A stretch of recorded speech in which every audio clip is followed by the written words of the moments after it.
Hi everyone, I'm Tamron Hall. The News Nation is following breaking news right now in the Trayvon Martin shooting case. The city of Sanford, Florida, just announced that its city manager will hold a news conference at 3:30 this afternoon. Now, there's no word on the topic yet, but it comes less than 24 hours after the city commission gave a vote of no confidence to its police chief. The vote was 3-2. The city manager says he will be giving an update on the events surrounding the investigation. We'll bring you the latest developments. Meanwhile, a massive rally planned tonight in Sanford has been moved to another location because so many people are now expected to attend.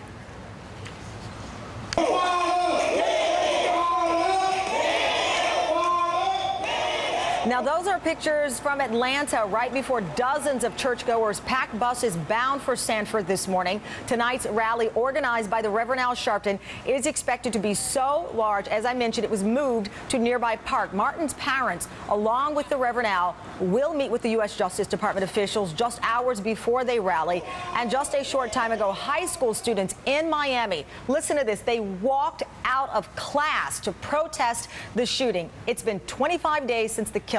The grand jury will not convene until April 10th. NBC's Ron Allen joins me live from Sanford. So, Ron, everything is moving fast, but what we do know is that the city manager, Mr. Bonaparte, was on with Andrea Mitchell less than an hour ago. He says there was a lot to think about, a lot to review. He was on Last Word with Lawrence O'Donnell saying the same thing last night, and now we're about an hour or so away from this news conference. Any idea what he may say? I don't think he's necessarily going to say that the police chief is resigning or being put on suspension. I had a lengthy conversation with him as well, and I think what he's trying to do is make himself available and try and be more informative about what he's doing and what he's thinking. If the police chief announces his resignation, it'll be a big surprise. Although a lot of people certainly hope that happens, I'm not sure that that's what's going to happen. He's back there now behind me talking to a number of reporters, the city manager is, and I think it's part of an offensive, if you will, to try and get their side of the story out because they feel like they've been a bit behind on that. He also said in an interview that he is trying to figure out another way to try and investigate this whole process more quickly. As you pointed out, the grand jury is not going to convene until sometime next month. The Department of Justice is going to take a while. He's hinting at perhaps some sort of special advisor who might be able to help him sort out whether or not he should ask for the chief's resignation. At this point, he says he's just been having discussions about that. Yeah. And mind you, even if the chief leaves, people here still want an arrest. They want George Zimmerman behind bars. And that is the only thing that I think will quell a lot of the frustration and anger here. Let me play a little bit of what the city manager, Norton Bonaparte Jr., said to Andrea Mitchell less than an hour ago. Let's play it. I think it's important for the community to have a respect for the police department, but I also think we need to not rush to judgment. There's a lot of high tensions here, and I recognize that, and we have to be sensitive to that.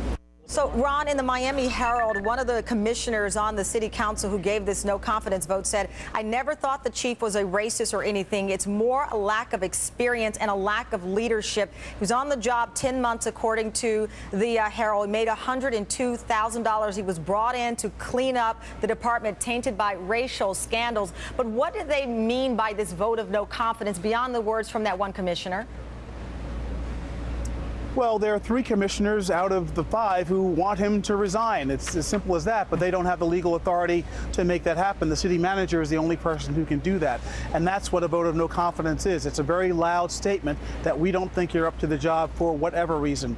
And yes, there's a very bad history here that this chief was brought in 10 months ago to try and clean up, but you know, clearly this is all about what happened to Trayvon Martin and how the police have handled this investigation. There are a lot of aspects of what the police did that night and didn't do that are very troubling to a lot of people in the community who've heard about these things, beyond the fact that George Zimmerman wasn't arrested immediately.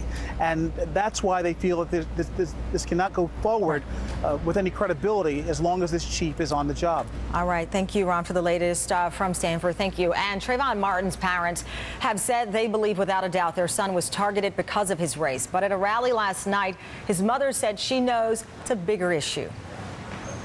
Our son is your son. Yeah. I want you guys to stand up for justice and stand up for what's right. Yes. This is not about a black and white thing. No. This is about a right and wrong thing. And joining me now is Michael Skolnick, editor-in-chief of globalgrind.com, and he's Russell Simmons' political advisor. Michael, you wrote this piece. A lot of people have read it on Facebook. I think you had over 100,000 likes on it. But your headline, "White people, you will never look suspicious." What do you mean by that?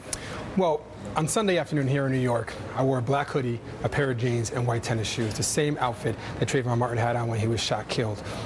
No one would stop me on the street and say, "What are you doing here?" No one called 911 and said, "Hey, who is this guy?" But you're in New York City. Is that fair comparison in that, I mean, in New York City, that's practically a uniform for people walking around the city. I can go anywhere in this country. I can put my hand at a taxi cab, will stop me. I can walk into a restaurant, no one's going to ask me to pay the check before I eat. I can walk in the street, no one's going to grab their purse. No one will ever racially profile me because of my skin color. This young man, we know that George Zimmerman called the 911 and said he looks suspicious. We had the same outfit on. Why does he look suspicious but I don't? Because of his skin color.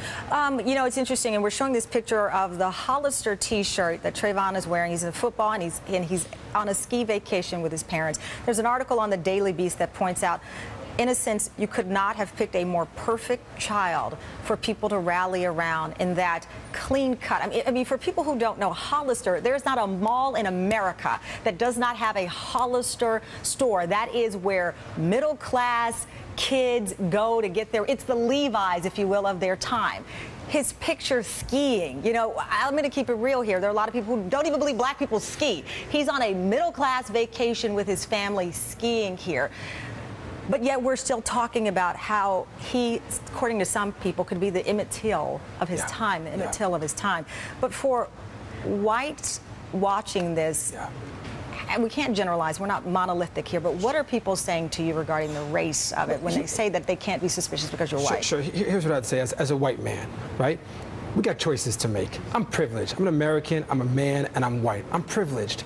I have the privilege of never looking suspicious. So with that privilege comes choices. The choices that I'm going to make is not be quiet. 3 weeks ago, when the whole Stop Coney movement happened, every white person I knew was yelling and screaming and tweeting and Facebooking and talking about it. But when Trayvon Martin, a 17-year-old black child in our country, was murdered, we were quiet. White America was quiet. And this past weekend, it's every black commentator talking about it, but yet no white commentators are talking about it. So I wrote this blog challenging us as white people, we can't be quiet. You know, I went on a news blog, and I won't even name which blog it was, but one that is heavily trafficked. They had stories slamming President Obama, stories that normally talk about black teens shooting, and Trayvon Martin's story was not on the front page of this heavily trafficked so-called news website that is run by a white writer. With that said, why does it have to be white and black? Why can't it be?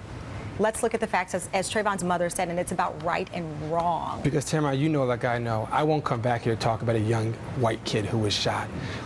Black young men are being targeted in this country, and they're being killed in record numbers. If white America does not stand up and say, this is our issue too, as Trayvon's mother so beautifully said last night at the rally, this is not about black, it's about right or wrong. So if we can see that, it's about, these are our kids as well, then it will happen again if we don't say anything. If we stay quiet, another black kid is going to get shot tomorrow. I go to funeral after funeral after funeral for young black men. It has to stop. And until we get involved in the conversation. And when you say, you mean white? White people. Myself, me, a white American man. I'm talking about me. I'm talking directly to my white friends, my white colleagues, and my white family. We have to speak up, and we have to be a part of this conversation to push this country forward. Michael Skolnick with globalgrind.com, also the political advisor to Russell Simmons. Thank you for your time. Thank you. Well, joining me now, nationally syndicated radio talk show host and MSNBC contributor Michael Smerconish. Michael, you're also an attorney. You're a dad. I know that you have written recently about this Stand Your Ground law. We've talked a lot about it. I actually have a map of 21 states have Stand Your Ground laws. You've looked at the legality of this. Where's your attention right now? Well, the legal question, Tamarin, is whether Zimmerman was in imminent danger. Did he have a reasonable fear for his safety that would justify him using deadly force? And some say, well, how are you ever going to prosecute him for that? Because Trayvon Martin is not here to give us his side of the story. I have a different take, and my take is that voice analysis of 2 of those 911 tapes might provide enough of a justification to arrest Zimmerman. I want to know 2 things. things. I want to know, did Zimmerman utter that racial slur that I'm convinced I'm hearing when I boost the volume on his own 911 call? And the second question that I want to know that ought to be answered by voice analysis from the FBI, who is crying for help? Right. It sounds like a young person's voice that's crying for help on the neighbor's 911 call. And if it's Trey Martin's voice that is crying for help, I don't see how Zimmerman can cloak himself in the stand your ground law and hold off criminal charges. Michael, but we know, as with the Casey Anthony case, another obviously high-profile case in Florida, there was even DNA evidence that was debated. She ended up being found not guilty in the murder of her child. Separate and apart from the voice analysis, because I do believe you could probably find experts on one side or the other, depending if you're the prosecution or defense. The Miami Herald has a list of other questions, and I want your thought, including the initial police report never mentioned that Zimmerman had a bloody nose or that he had a wet shirt that indicated some kind of struggle. He reportedly had grass on his back. Attorneys are now saying for the family they believe that information was added in a second report to justify the lack of an arrest. Also, police said witness statements supported Zimmerman's account, but we now know several witnesses expressed surprise, telling the Miami Herald that they reported hearing someone crying for help just before the shot ended the cries. Those things, Michael, also present a very strong case that may go beyond audio experts to solve this here. Those are solid questions there. Well, if you listen only to Zimmerman's 911 call, I think there's a heck of a lot there that suggests he was the aggressor. I mean, not the least of which, and we've discussed this before, is him getting out of his vehicle after being told, or at the time he's being told by law enforcement, we don't need you to do that. That muttering of the line, these AHs, they always get away. Right. I mean, you put the totality of it together. This is a guy who I could very easily see a scenario. He's a wannabe cop. He wants to be on the front line. He wants to mix it up with Trey Martin. And nothing that even a 911 operator can say to him is going to stop him from having the confrontation. How can he then turn around and say, wait a minute, I have a right to stand my ground? Again, if on the tape, that voice, and Tamron, I think there will be uniformity among the experts as to who's crying for help. And if it's Trey Martin, then the cuffs need to get put on this guy. And another last point the Herald makes, one of the witnesses who heard the crying said she called detectives repeatedly, according to the Herald, but said they were not interested because her account differed from Zimmerman's. Michael, thank you for your time. I'll see you very soon, and I always love your insight on these things. Thank you.